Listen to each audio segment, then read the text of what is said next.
Welcome everybody to Horror Chata. It is me, Kelly DTO, with Yes, your fave. and we are doing part two of Midsommar. Oh yeah. So far it's been a doozy. We've talked about a lot so far, but we are starting off with Connie and Simon, and what's happening with them at the moment. We start to see that who's it, Simon that supposedly takes off. Yes, but before we get to that, I want to give a shout out to my co-host because he's currently battling allergies. So if you hear it, guys, that's what's going on, and he's powering through. He showed up just for you to pump out a second episode, so I'm so excited. But back to the topic, yes. So Connie is basically getting ready to leave, and she finds out that Simon left, and Connie doesn't believe that because like I said, we're talking about this whole dichotomy between like healthy relationships opposed to unhealthy ones. You can tell that Connie and Simon have a very healthy one. And she doesn't believe that Simon would just get up and leave without her in this foreign land all by herself. So she's questioning everything. She's like, where's Simon? Like, puts up a front and a fight. I mean, who just leaves their partner stranded in a foreign land, right? Like, Yeah, how does that even, yeah, and that's kind of a thing we see throughout the film, that little by little people start to go missing, and I feel like this film does it very casually, where sometimes if you don't pay too close attention you don't really notice people missing until it's brought up. And like I said, on like the fourth, fifth, sixth watch, you really get you really get to the feel of like, oh man, like they're weeding out people little by little. That's so creepy. So yeah. it's funny too because like I love the excuse that they were trying to like pull. They were like, "Oh, it was a small truck. Like we only had enough to put two people on the front and then like all the stuff in the back." You Yeah. know, so and then like we had to like hurry up and make the train, and then like we're gonna they came we came back so we can get you too, and then like so you guys can like meet up at a decent time or whatever. Like I was like, dude, that's like already sketched. Like Super sketch. And the fact that she even says, well, who cares if he left? Like, two people can only fit in a car. I could have sat on his lap. She's tiny, mind you, right? yeah, And the guy, like the head honcho guy is like, oh, we respect our traffic laws. We take them very seriously. Like, there's no way. Who the hell is even like freaking how do taking they even care get a truck like like remember because like they had a hike for like a long Yeah. time. Yeah. That's already sketched too. It's like I don't know, man. That's just I would have been like, It's hell no, already dude. so yeah, Yeah, it's already so desolate. Like, who is enforcing the law? I doubt anybody is for miles and miles on end. Not to breaking the say that you law, breaking the law. can, Yeah, yes, not to say that you shouldn't follow the law, but it's that empty and that rural that it doesn't really matter if somebody's sitting on somebody's lap to try to get to your destination, which is like 4 hours, 5 hours. I don't know how many hours away, right? all I know is they're full of dookie butter. That's all I know. Absolutely. Uh, so Danny hears of this, right? She has a conversation with Connie, and she tells Christian about Simon leaving Connie, and he pretends to care, but it's so obvious that he doesn't because he brushes her off because he's having a conversation with one of the guys, with one I of think it's the Pele. Pele. I think it's Pele. Yeah, he's like having a conversation about like the town, Mm-hmm. and then like she's like, "Hey, like Simon took off, and like it's not okay." And he's like, I'm sure it's fine. Like it's okay. I'm sure he's okay. He's kind of like he just doesn't give a shit. He kind of Yeah, brushes her off, and she's like, dude, like what if that was me?" I mean, she doesn't say it. I don't think she says that, but she's kind of well, like implying that. And he he's just does like, later on though. he's like, whatever. Very casual about it, like, oh wow, that sucks, like not even a big deal. So Daddy wanders off, and she's brought to one of the shacks by one of the women, and she's asked to help in the kitchen, and they're making meat tarts. Actually, I kind of went a little bit ahead, but back to piggyback what you were saying on him being so casual about the situation.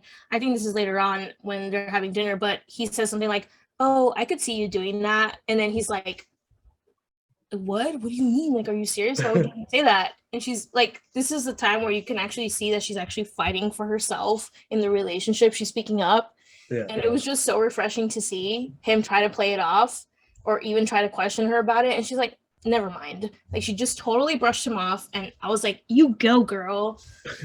Finally!" I know, right? Yeah, because throughout the whole film, we just see her pleading her case, and why should she? If this guy's been an asshole the entire time, and I feel like I'm so fixated on that aspect of the movie that he's such a dick. But maybe he had his own issues too. Okay, maybe that's why he is the way he is. But I mean, I don't know. Like the film didn't give us any background on I don't Christians. even want to give him like the benefit of the doubt. Right. Why should we give him the benefit of the doubt? He never gave Danny the benefit of the doubt, in my opinion. Yeah, So he's just an asshole. I mean, that's all I'm gonna say to that. But yeah, I feel like you're right about like the whole like I know this is gonna sound kind of shitty, but like the whole like American thing where it's like, all for like looking for oneself, mm, So like and especially in that dynamic too, he's like he doesn't really care about her too much. He's just kind of like trying to figure out like the whole thesis thing for himself yeah. and kind of piggybacking on Josh. Yeah, which is another thing too, because they obviously had a fight, not a fight, but like a disagreement on the thesis itself, where Josh was going to write about the Horga people, but then later Christian decides, oh, I want to write about the Horga people too, basically stealing from Josh. And I mean, there could be some implications there too. How I'm going to get a little controversial here, but the white man taking away from the black man, okay? I see it. Yeah, I think maybe there was a little bit of an undertone. Like you're Yeah, always and stealing, it's kind of like well, you can't do anything about it. Like I'm swooping in, bro. Yeah, exactly. So back to Josh, he's learning about the people's traditions and he's getting shown. This is where he actually gets shown the very sacred book. And he has to take a picture, but he's denied because the people are like, you can't take pictures. Like, what the hell? Like, first of all, you're bringing new technology to this town that is obviously like a little Amish, right? Yeah, That they don't use any type of technology and you're like inserting yourself and this is, we consider this sacred again, showing it back to the Americanness that we just don't care, we'll just step on anything because we feel entitled to it. You can see this here because Josh, he sneaks out and takes pictures of the book. yeah. He like shows they show him like sleeping with his shoes on, so he can like just like run out real quick and take a photo. Although it was kind of like they try to like tease us about like they do use like a little bit of technology because didn't they say like they're like showing awesome powers or something like that like in the like for the younger people or something? God, that's so funny. I distinctly like, It's like it's a very brief like oh there if you want to see the viewing of awesome powers like come and watch it with us or something my like God, that. how do you even remember that? That is such a small detail that I completely Yeah. forgot. That it's so funny that you even brought it up. I didn't. That's I just thought it was okay. really funny because I was like, that's the one thing you guys. I don't know. I mean, I'm Hey, always down to watch Austin Powers. But Austin like, Powers is yeah, international, baby. You know what I'm right. saying? Like, I wish I had my soundboard right now. I would totally play this. Then oh God, I mean, Austin Powers, yeah, man. I was way too young to be watching that. I'll tell you that much. really. Yeah, I feel like most of the jokes when I was a kid went right over my head, and now as an adult, I'm like, wow, that movie was very raunchy. I feel like I need to watch it now again just to I see like, how I raunchy have is to. it. Yeah, I have to do his justice real quick. Um, I can't find it. But anyway, yeah. So I thought that was like a really weird like thing that they did. Mhm. Um, so now I can't find it. Oh well. But it was just really funny, and I was like, it was the one thing they mentioned. I was like, okay, like weird, but I said, here we go. Hold on, brace yourself. Yeah, baby. Yes, I feel like we I, needed that, yeah, I was a little even too if it late. was delayed. Yeah, and a little too loud, but yeah. You So have to leave that in. That's amazing. yeah, so I got a bunch of other sounds, but anyway, like so it was just very interesting that they were like, oh, like we're like kind of normal, like come and check this out for with us. And it's like obviously they're full of shit, but Yeah, absolutely. just funny. I thought. Mhm. So let's go back to where Danny's she's helping the women in the village make meat tarts, and we already discussed this, that our theory is that they're probably eating human beings, so they're probably cannibals. Not sure, but whatever. Back to this. And so they're gonna have a dinner, or I think it's a lunch scene, really. And everybody's eating and drinking the same thing, but Christian's drink is visibly darker than everybody else's. And at first, I didn't notice this in the movie, like the first time I saw it. But it's so obvious. Like, am I just a blind watcher? I don't know. But yeah, the cup was dark compared to everybody else's, and I didn't pick that up either. yeah, it's so like minuscule that you can barely pick it up unless you're like super close up to the screen. But yeah, so what does this have to say about why his drink is darker? Obviously, we know that Maya has taken a liking to him, and that she not presumably, okay, guys, she definitely put her period blood in there, because later on, when Christian is eating his meat tart, he finds a pube. And where did that pube come from? From Delicious. Yes, super delicious, right? A little bit of noodles. You can floss your teeth while you eat. Makes you want to. Yes. It definitely came from Maya, because she's putting a spell on him, literally having him eat part of her, being together. It was so gross seeing him pull out. So did you know that that's like there's like some other cultures that do that too, like there's like, I don't know if it was voodoo or hoodoo, because there's two different like versions of like that kind of magic that is practiced, but like one of them they used to use like period blood in like spaghetti and stuff. Oh. To enchant the males, basically.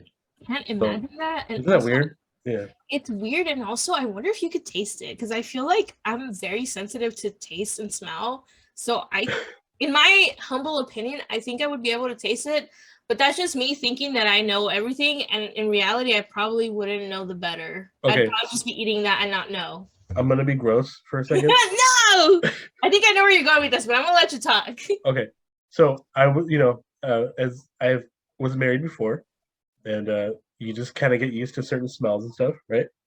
So I know when like period blood is like very potent, and I can smell it. So like if I know if like there was like period blood in like my food, I probably can smell it. Like, yeah, you think you could? Dude, I sometimes, okay, honestly, like there's been times where I'll walk by somebody, I'm like, oh, she's on the rag. Oh my god. That's my like biggest nightmare, that people could smell that. I don't, it's not like it's okay. It's not like I don't like look for it, like it's just that'd be, like, you'd be a dog, quite literally. No, honestly, like I don't care. Like that's personal. Like I don't, it's gross. Natural. First of all, it's natural. It is natural, yeah. But I don't like go out of my way to like sniff everybody I go around. So right. Like, it just sometimes like some like women have like heavier, and it's just exactly. It just comes out and you're just like, oh shit, like she's, I don't know, but. No, I know what you're saying. I really do. I feel like sometimes if it is heavier, right, for women, that is that potent, I think people like surrounding that person could definitely smell it. So I really do get what you're saying, and I don't think you're trying to be like disgusting. I think it's just normal, because I feel like even as women, like if a woman that's on her period leaves the restroom, you can kind of smell it after you walk in. You're like, oh, yeah. Like it kind of smells like period a little bit, but you don't really think much of it. Like you don't get disgusted unless it's like a fucking crime scene, which sometimes we've all been there if you're a woman that experiences a period. But yeah, it's like it's not really a big deal. But I think like that's the thing though. I think we're tricking ourselves into thinking that we could smell it. But if you had good fucking pasta, my guy, and you're able to, I mean, they put freaking wine and or beer in the meats, and you can never taste the beer or the wine. True. So who's to say that we could probably like taste I don't know, a hot take, if you will. Yeah. Our listeners, do you think that you would be able to detect a blood in your food? I'm curious. Just a little more experienced, I guess. Yeah. I don't know. Found out in the comments. Yeah. So no, I did not notice that. So I'm glad that you like pointed that out, because I just didn't piece that together. But the pube was definitely like a red flag, and so that was very interesting. So we're in this scene, and so Christian calmly plays off. He plays off this whole like instance, like Mark is the first one, like, dude, did you just? That's a fucking cube. Like, what the fuck? And he's like, whatever. It's it's just like their culture or whatever. And we see Maya is like directly staring at him, and Danny actually noticed this. She sees that Danny is making eye contact, like serious eye contact with Maya, but she doesn't say anything. She kind of plays it off, but she's being very observant. Like, she's starting to become more aware that like Christian isn't the greatest guy finally. Yeah. This whole time we as a spectator, we've known this, but her as the insider, it's obvious that she hasn't come to terms with the fact that, yeah, he's a fucking dick, right? Yeah, she's like picking up on the shenanigans a little bit. Oh yeah. So in this dinner, or I should say lunch scene, Mark's crush calls him over, and this is actually the last time we see Mark alive. So and it happens so casually. This is what I'm talking about the theme of people disappearing. Mark disappears essentially, but we don't even notice it as viewers. We just think it's like, oh, he's probably gonna go get laid. Like, we'll probably catch up with him later and talk and hear about his tales about him getting tail, right? But yeah, no, he actually disappears. Psych. Yeah. Yes. And let's see. And it kind of happens fast too. Like, she kind of just like, hey, like, follow me, come here. And like, he just kind of like, he's like, oh yeah, duh, I'm out. Peace out, guys. Way too trusting. Yeah. I mean, he doesn't even know this girl. For all she knows, she could be a serial killer, but way too trusting right there. Okay. Yeah, so Mark's always been the idiot though, so. Yeah, he's definitely a fool, just like Simon was. And yeah. Okay, so the next day they're having breakfast, and Danny asks if Mark is still with that girl. So she's the only one to actually notice this, right? That like, hey, like, I know that I don't like Mark very much, but I haven't seen him in a long time. So does anybody want to check up on that? Yeah. And Pelle's like super casual. She's like, oh, he's probably just off doing like something, like probably just off with a girl, and like it's not a big deal, and probably he's doing the same thing Josh is, somewhere over there, but not here, but definitely not telling anybody that they're probably dead. Right. And yeah. So then we get to a scene where, remember when Josh was basically taking pictures of the sacred book? Yeah. So it turns out that book actually goes missing. So a couple of villagers actually confront Danny and Christian saying that, hey, this book is missing. I think it's kind of suspicious that at the same time your friends go missing, the book also goes missing. So they're, in a way, it's like they're gaslighting them to thinking that they're crazy too. Yeah. Isn't that fucked up? Well, we kind of skipped over that of how Josh dies too. Like, he takes a picture of the book, or he's taking pictures of the book, and then like the door swings open, and he sees the person wearing someone's face, and they're breathing really hard. And I think it's the what do you call it? The person that's the inbred, right? Oh yes.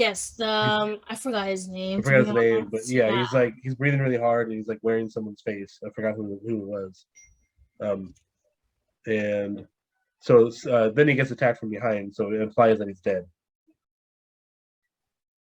But should we just say, I actually don't think it was the inbred person that attacks Josh. No, he didn't. He doesn't attack Josh. He was someone. It was Pele's best friend, I think, or some one of those guys like attacked him from behind. Oh, okay. Now I know what you're saying now.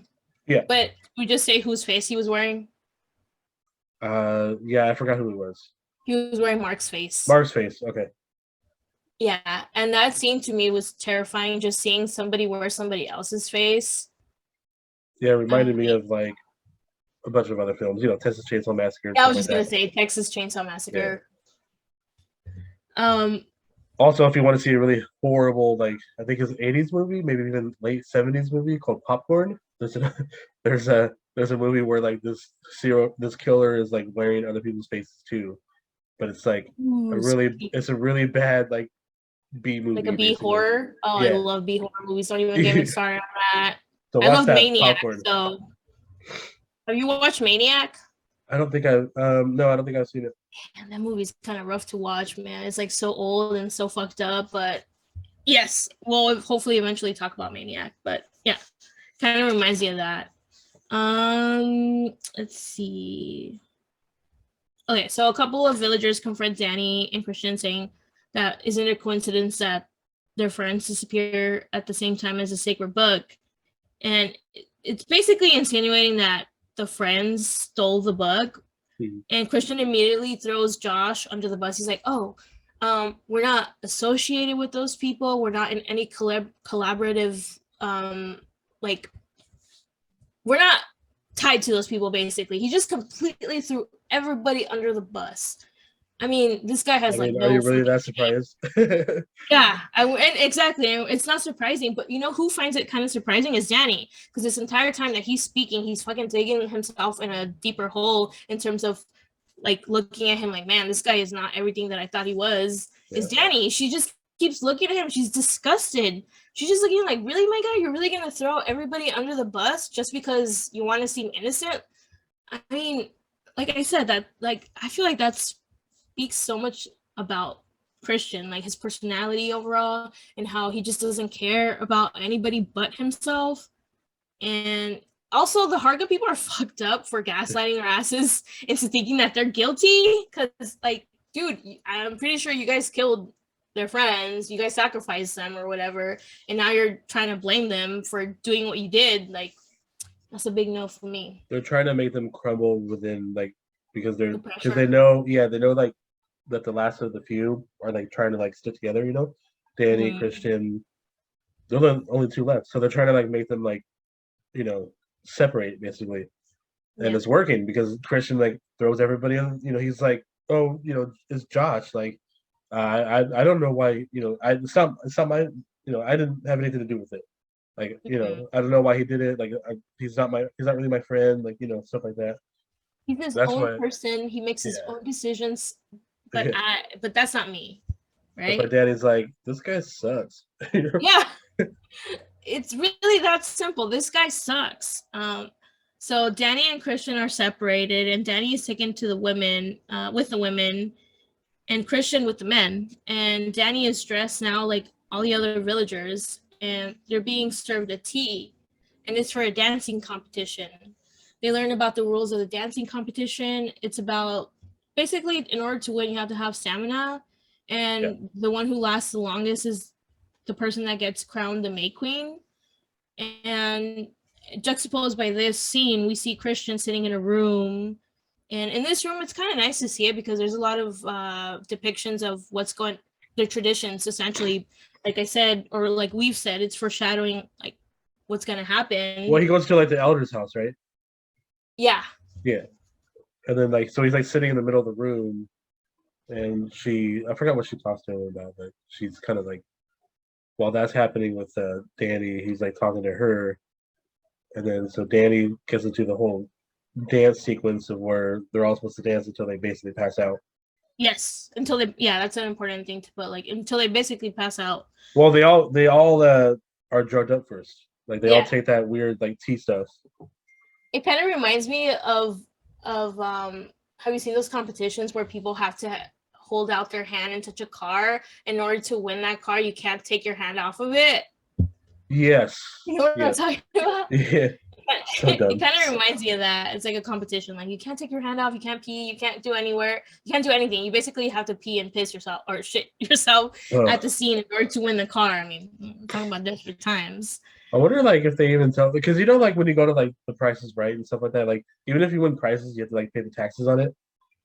Like, I don't know. Yeah, most people don't know that. Like, you have, like, if you win a car, like you have to pay like the tax of the car. You get the car, but you have to pay like the taxes. I think I recently heard about this because I was watching a video essay on it, and I think that's kind of what happened when we remember that famous episode of the Oprah show when she's like, "You get a car, you get a car, and you get a car."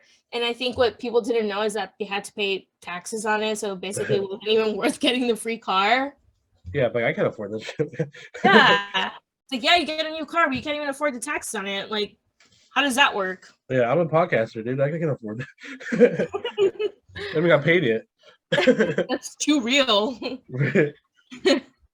So yeah, so she's like literally dancing her ass off, and then all of a sudden, like while she's all like high and stuff, well, they're all high.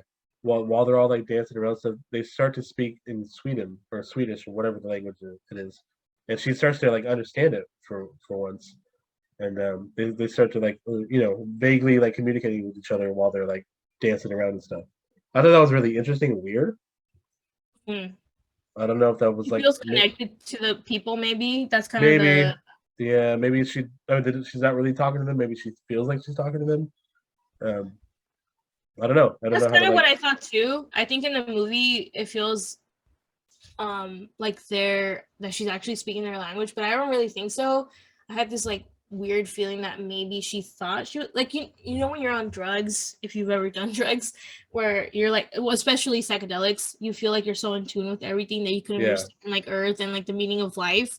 That's kind of what I thought she was going through, that maybe she wasn't actually understanding the language, but then they saw her trying to speak to them and they just kind of were going along with it, Just went with it, even though to them she was probably talking a bunch of gibberish. yeah. So funny to think about, because I feel like a lot of us, when we do take psychedelic drugs, we think we don't look crazy, but we actually look fucking insane. Like the eyes are all super dilated and we're like it doesn't make any sense. That's probably what I think was going on. Yeah.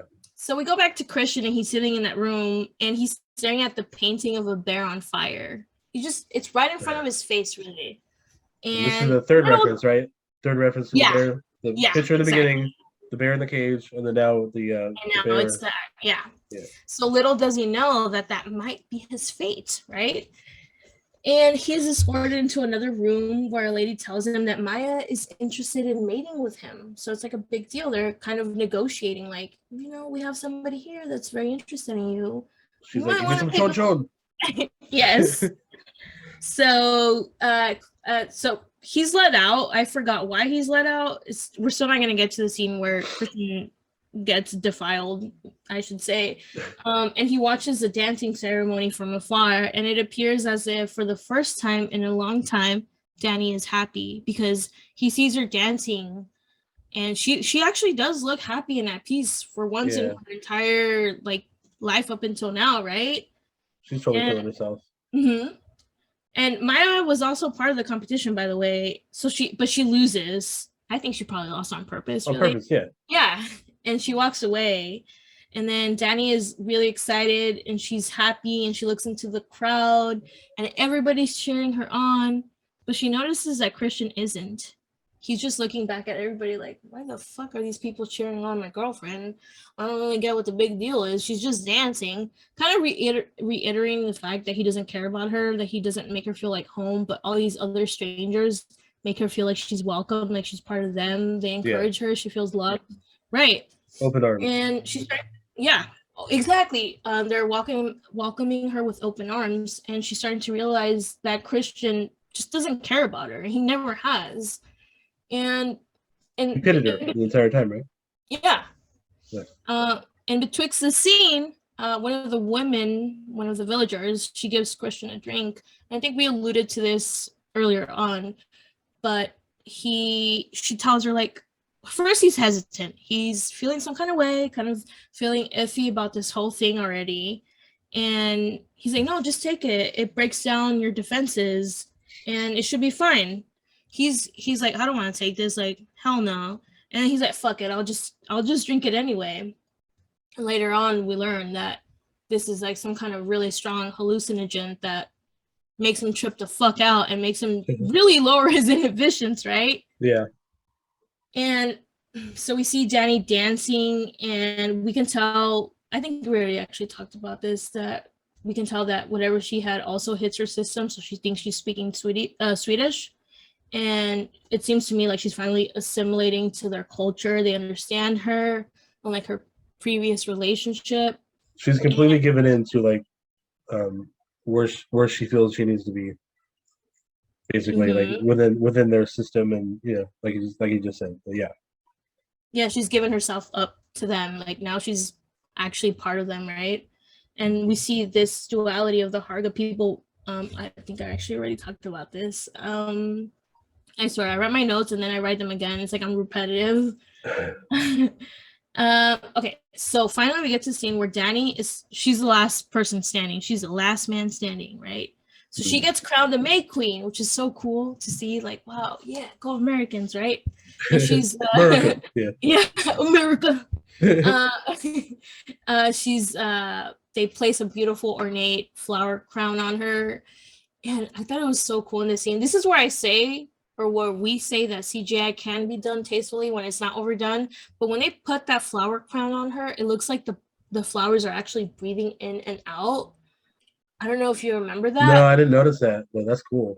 Yeah, so I feel like it's one of those scenes where you really have to pay attention to see what's going on, because the flowers literally look like they're breathing. They're part of her. Yeah, she feels more grounded now. That was, yeah, very tasteful. Yeah. So all the people, they gather around her to congratulate her, and she sees her mother walk by as Pele kisses her. Because Pele kisses her, and like everybody's all like congratulatory, like super hyped up that she won, and they're all accepting her. But in one of the scenes, like in the crowd of all the people, she actually sees her mom walk by and stares at her and kind of gives her like this weird look. Like, I don't know what that scene represented, but I just thought it was interesting that even in between like her being so happy, she still saw like her flashbacks of her previous life, which was the truth she had to face of her family, or her mom not being with her anymore. Maybe it's her letting go, seeing her mother walk away. Maybe it's her coming to terms with the fact that she's no longer in her life, and she just has to accept that she has to let her go. I don't know. Yeah, I think it's kind of like her accepting the fact that she's no longer part of that family anymore, that she has a new family. Mm-hmm. So that's why she sees like the mom kind of, just walking away. Still kind of weird, but Yeah, it was creepy too. maybe it's up for interpretation. I don't know, but that's how I kind of felt about it. And like, if you don't really remember how the mother looked like, you probably wouldn't have paid too much attention to that scene. But just knowing that that is her mother, it holds a lot of like merit, and yeah, just wait to it. Yeah. So they all gather, congratulate her, and then in one of the scenes, she's lifted. She's crowned the May Queen, so she's put in this like weird, I don't know how to even describe it, but it's like this table where Danny gets on top, and then they lift her. And to me, this signifies how like uplifting her new family is, quite literally like lifting her up. Like they got her, she's in good hands. They have her. Seemingly they have her best interest now. And Christian is like, he's watching from afar, and he feels completely disconnected from what's happening, and it just shows like, Well, he's also kind of fucked up though, right? I mean, like, because like they gave him that stuff again, and he was like really out of it, and yeah, then and that's when we get like them prepping him for him to do his other thing, which is really a really bizarre scene, which we'll have to get into now. So all the other ladies basically rush him into the barn, and we have Maya in the middle of it, and she's like kind of ready for him, and he's kind of like unsure at the moment because he's him and Danny never officially broke up or anything like that. And he's like, he gets brought into that place, and he's like, well, I'm here, I might as well, And but like in a weird, like, I mean, he is high, like he is drunk or whatever they gave him, but he gives in anyway, and so they start to do their thing. The weird thing about it was like how all the women were like going with emotion as well, but eventually like moaning like with Maya and stuff. Like it was such a weird, bizarre scene to like witness. What's your take on it? Yeah. So basically, she's participating in the ceremony of being crowned the May Queen. Well, she's being, in my opinion, she's being reborn, right? Yeah. she's being introduced into a new family, and he's participating unknowingly into a death ceremony. He doesn't even know that he signed up for this, right? And he was presented with like, it's like he's meeting his needs for lust, because if obviously in the relationship in the beginning he had a lust for other women that he couldn't break up with Danny, so he didn't pursue it, and now he has this opportunity to pursue that. And I want to pose this question though: was Christian raped? Like, was he taken advantage of? Was he being used? Because in my opinion, I don't know if rape is the right word, but I definitely think that he was used just for his seed. Oh And yeah. he was taken advantage of. And I think that makes me so uncomfortable as a viewer. And just to piggyback off the scene where all the women are making him have sex with her. He totally was. Yeah. Mm-hmm. But the thing, I mean, we don't like him and stuff, but like it happened, you know. Like yeah, I don't think it's cool for anybody to get taken advantage of that. Yeah, so first of all they drug him, right? Mm-hmm. And then they like persuade him to get into the barn because he's like not in his right mind. And well, I guess they kind of know that because like they know like he has interest in her, but like they basically date rape him. Yeah, and really. So they bring him into the barn and he's like obviously not in his right mind, so they start to have sex, and and then they like go on with the ceremony and like they make it like way more intensified for him, and I'm sure like for him at the moment he's like what the like holy shit like it's got to be some what's actually kind of going on. It's got to be some kind of weird surreal like enhanced feeling like. I think I want to describe the scene a little bit more because basically it's a room full of nude women. They're all ranging in different ages and sizes. So, I mean, they're not like your stereotypical like person that you would want to go after if you're like a heterosexual man, maybe, depending on what age range you are. I mean, there's people here that are super young and super old, okay? Whatever tickles your fancy, right? But it just makes everything as a viewer so uncomfortable. And this is something actually called like a body genre, where your body actually elicits a type of feeling, a type of physical feeling. So for me, it was like disgust, and like my stomach felt upturned, and it was very hard to watch. And I like watching the end, right? Like an hour ago, really. To me, those women represented his friends in the earlier scene where they're all having like a casual brunch or whatever. These women, how can I explain this? So these women are encouraging Christian to have sex with Maya, just like his friends earlier in the film were encouraging him to get new hot ass, if that makes sense. Yeah, like the waitress, right? Yes. Yeah. So,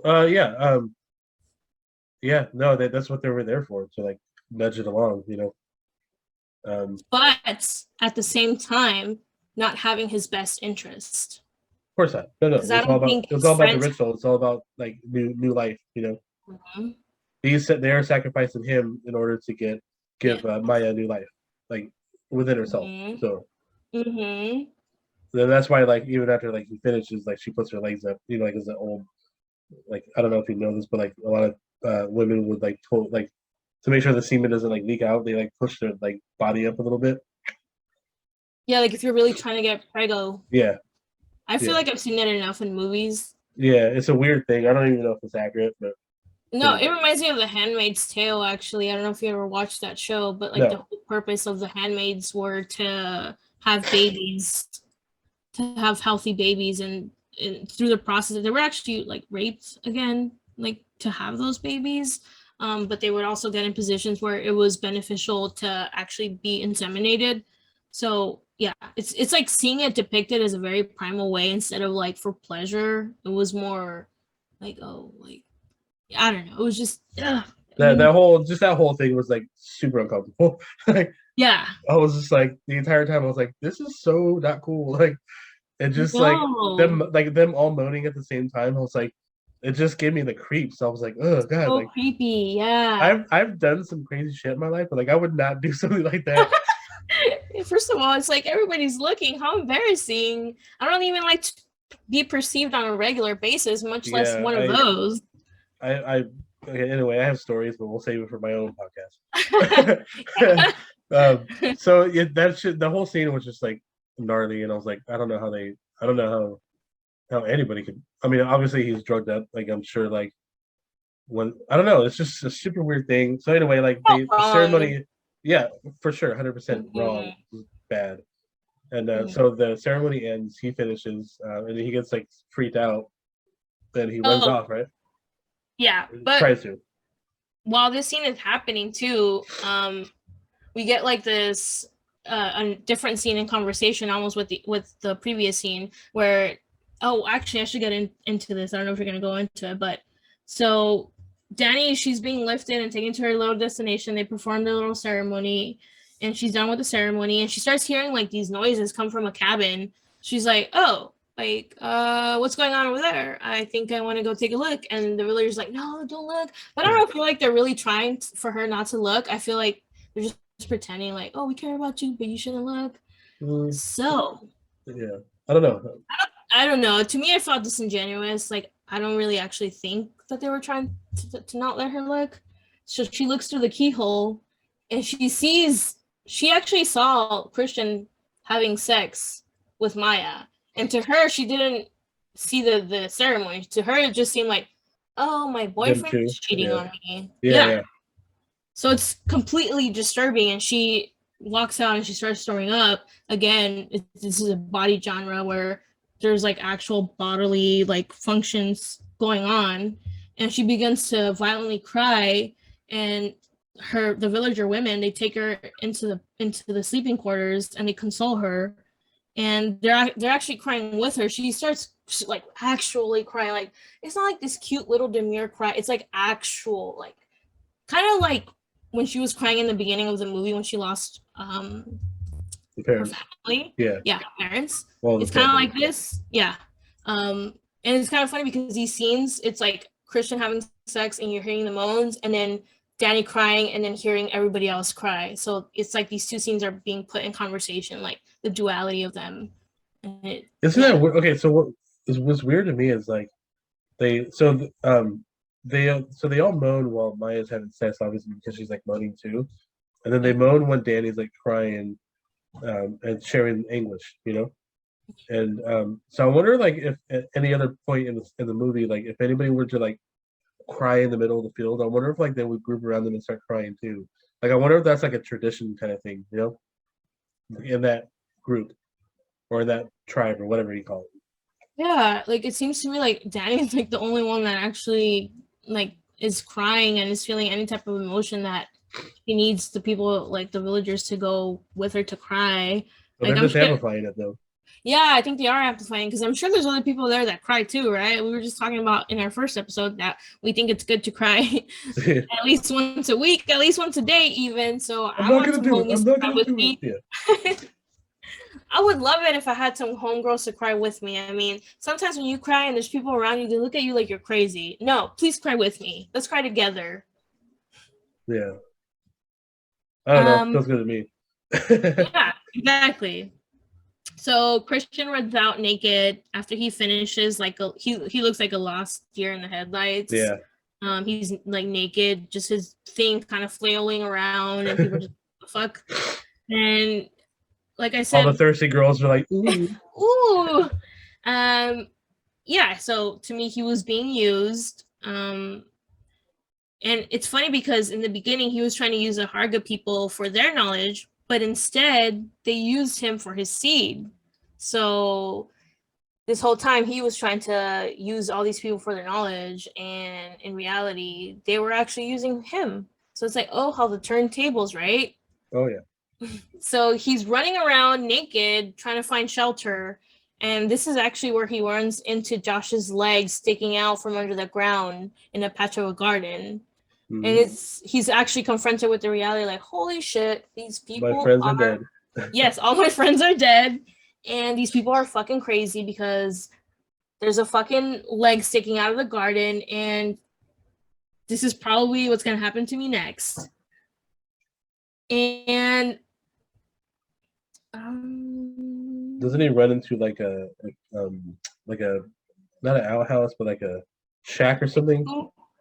I think it was a maybe an outhouse. I Chicken, remember it was a chicken coop or something? Or? Yeah, it's a chicken coop. Okay. And that's when he sees Simon's body hoisted in some kind of weird, intricate way. Basically, his skin too, like his back all exposed and open, and his skin is being like lifted from side to side. And that scene fucked me up.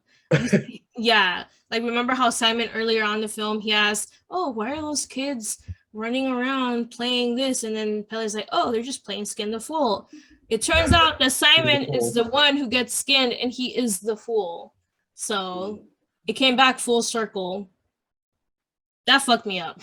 All because he missed the train. Don't miss the train. Don't miss the train. Yeah.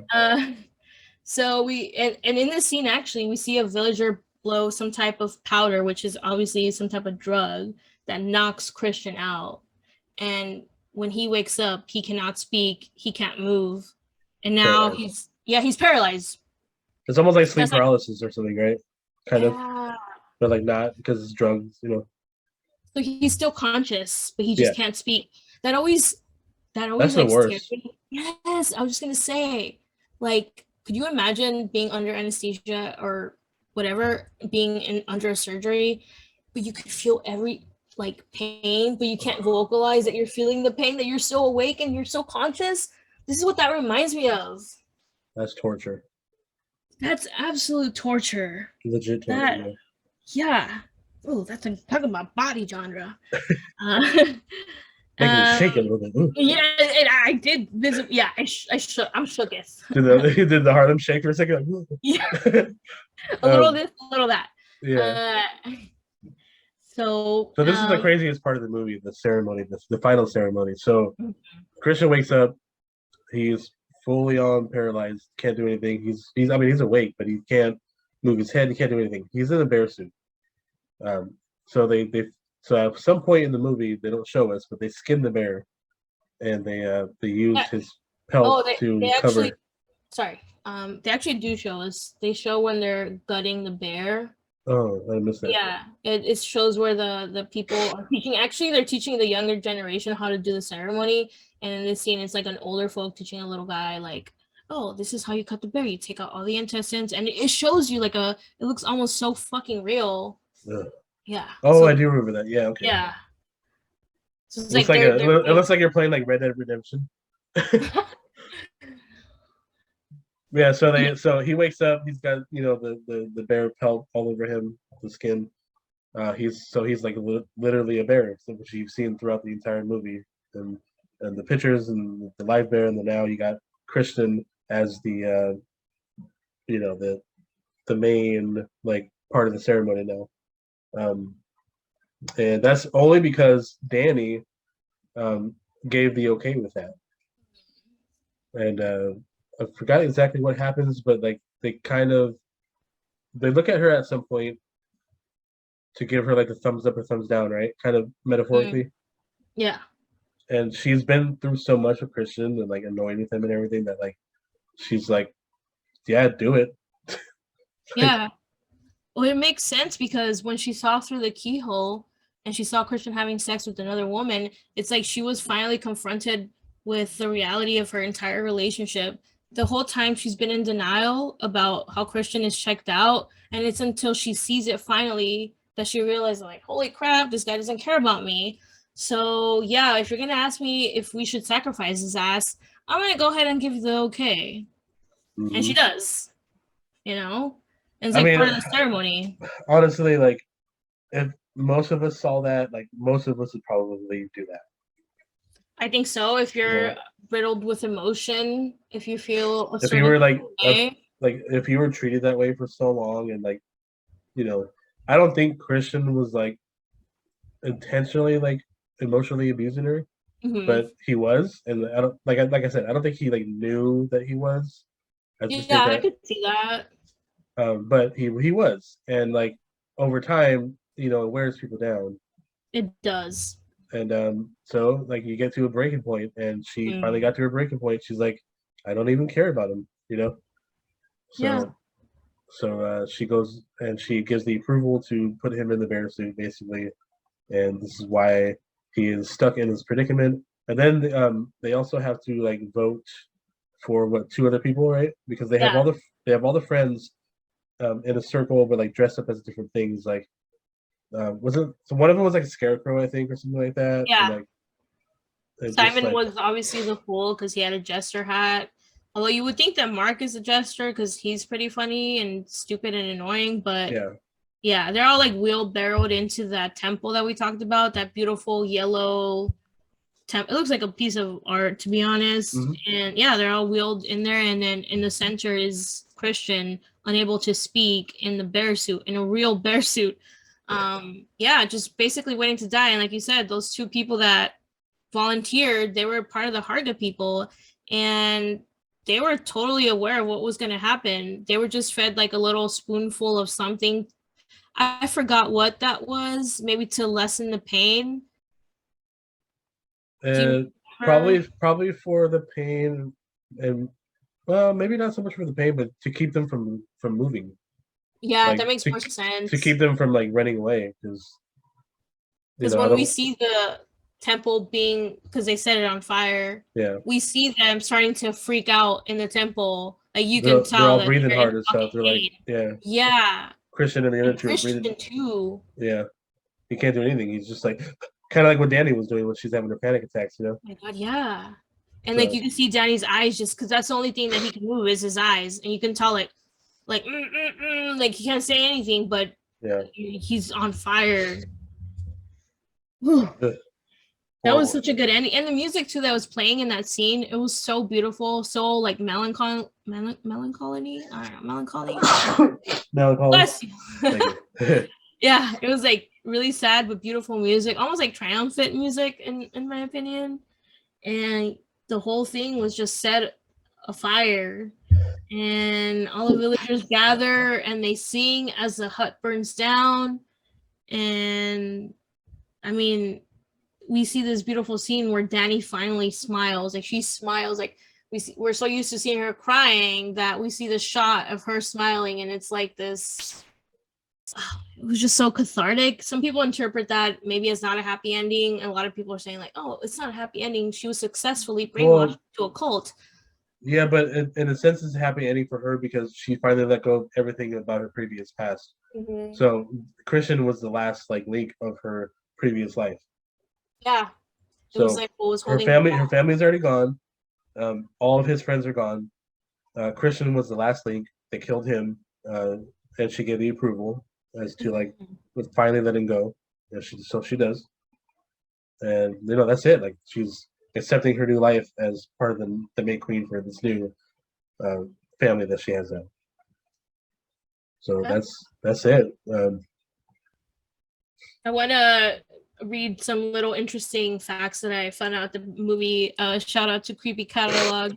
But it says, did you notice that the last 20 minutes of the film are rather minimal on dialogue? Although Danny and Christian are clearly the main characters of the story, they do not talk to each other at all during the last 20 minutes of the film, which subconsciously is extremely haunting because it reinforces their isolation from each other. mm, I thought that was so interesting. I didn't even think about it, how they, I mean, yeah, now that we know that Christian's on drugs, we know that he can't speak. But the fact that for the last 20 minutes in particular, it was definitely a conscious choice to not make them talk to each other. They were just kind of giving each other looks. Even before he got drugged, he was just staring at her becoming the Maid Queen. He could have talked then, but he didn't. yeah, And yeah, totally so makes sense. Yeah, and I want to mention something else. I think it's still Creepy Catalog, but it says according to the writer director Ari Aster, the Harga is not really a cult; it's a commune. Which to me is like a commune is similar to a cult, but it is his yeah. movie. It is his movie though, It's a thin and line. yeah. And then he says himself, quotes, I never called them a cult. For me, they are a community and they are a family. I wanted them to exist as a place with a history, of very clear laws and rules and traditions. I wanted all that to feel very rich and very lived in, end quote. So I think it's interesting to hear the director's perspective on the movie. And I kind of feel I kind of understand what he's saying though, because like with most cults, like there's like another agenda, like to the Mhm. cults, and like especially with like whoever's in charge of it, and like you don't really get that with like these people. Like they're only doing what like their traditions allow them to do, and they don't like expand on that. Yeah. That's why it only happens every 90 years, right? Like Mhm. that it happens, and then they're just kind of chill after that. They just kind of like do their everyday stuff until the next one. Absolutely. And I think part of that is that I think that they're certainly cult-like because the way they recruit people is very cultish, but I don't think Yeah, it's necessarily a cult because I think Danny kind of wins in many ways, and I feel like in a cult there's an illusion of you getting resources and succeeding and thriving somehow, but not really because when you hear all those horror stories, especially I mean the one that comes to mind obviously is going to be Charles Manson, yeah, where it sounds like a horrible experience that I do not want to be a part of. I don't think of that when I think of Midsommar. To me, it's like she kind of had to do what she had to do to survive. She really didn't have much to live for anymore. I mean, her whole entire family was dead. So sometimes you can't pick your family, but maybe you can pick your family when it comes to people who are not related to you by blood. So, yeah, yeah. yeah. I mean, technically speaking, yeah. And quickly, just to add a little suggestion, actually, the suggestion doesn't even matter because if you're listening to this podcast, chances are we already spoiled the entire movie for you, or you've already watched it. But Ari says that the best way to experience Midsummer is to have no idea what the film is about and go in with no expectations, so it'll surprise you. So if your friends haven't seen it, don't tell them about it or the plot, or even let them watch the trailer. Just I think this is good advice. Just if you Yeah, want to suggest this movie to anybody, just don't tell them what it's about. Just say, "Hey, this is a really cool movie, and as my friend, I have really good suggestions, and you should watch it." Okay, so something like that would be nice. But I think that's it. That's all I have to add for Midsummer. One of my favorite movies of all time, 2019. Hereditary is still my number one, but Midsummer is definitely a close second. And yeah, it is a great movie. I will not deny that. the cinematography itself is beautiful. Yeah, everything about this film is just done so good. Like the Mhm. writing, the actual filming of it, like you said, cinematography, just sweet, very sweet. And there's always like, I only watched it like 1.5 times. I didn't get to finish the second time. You It's a watched it long like seven movie. times, yeah. It's too Um, much. I think 6 times. I had but to like speed through some of the but you kept scenes. finding stuff after every time you watched it. So like that's what's Yeah. great about these films. It's like keep finding these little like you know these little things, and you're like, oh snap! I love when films do that though. Like they leave these Mhm. little like Easter eggs of like what the movie's about and stuff. And I think that's sweet, and I love it. So I yeah, think that's when I and disagree with people that say like you should only watch this movie once. I don't think so. I think you should watch this movie as many times as you can. And I think this for a lot of movies in general. I don't think you get the best experience if you just watch a movie one time. Because now I'm taking a film course. It's on melodrama, and just taking that course itself makes me realize that you can really dissect a scene by scene if you have the patience and the time and the mental yeah, capacity to do so. It is worth rewatching clips, movies, anything really that interests you, worth it. yeah. So please check out Midsummer. We both highly recommend it. Um, What and do you we rate this will. movie? Would I rate it? Solid A. Yeah, I was gonna say a solid Um, A. yeah. I don't. I mean, I don't know if I'll ever rate an A+ movie because like there's not really such thing as a perfect movie. Mm-hmm. Even like the classics. Mm-hmm. But yeah, no, solid A. Dude. Like this movie's like gonna be a modern classic. So Agree. yeah, hell yeah. So I don't know what we're gonna do next, but we'll figure that out. But thank you everybody for watching. You can find me on Instagram at Kelly_DTO, and also TikTok, KellyDTO40H. That's pretty much it. That's all I want to plug in for those. Mhm. And you can follow me on TikTok at JessMel6, JESSMEL6. Only on TikTok. I do not want to be followed anywhere else, not even in real life. Yeah, I make sometimes horror content and some Mexican food. So It's pretty fun over there. So tell your friends, tell your family, check us out. Even your enemies. Tell your enemies too. That way they can hate watch us. Right? Yeah. Listen. Yeah, man. Any press is good press. And there you go. Yeah. So we will see you guys hopefully next week. But until then, have a good one.